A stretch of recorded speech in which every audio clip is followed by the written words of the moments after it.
Hello, welcome to the Hard Reset channel, and today I'm going to show you how to change the rendering type in Half-Life Alyx.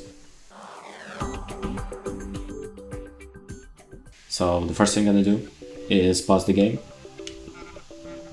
then click on Options, Performance, and if you don't see this menu, you need to click on the gear icon to open it up, and you're going to scroll all the way down to see Rendering API.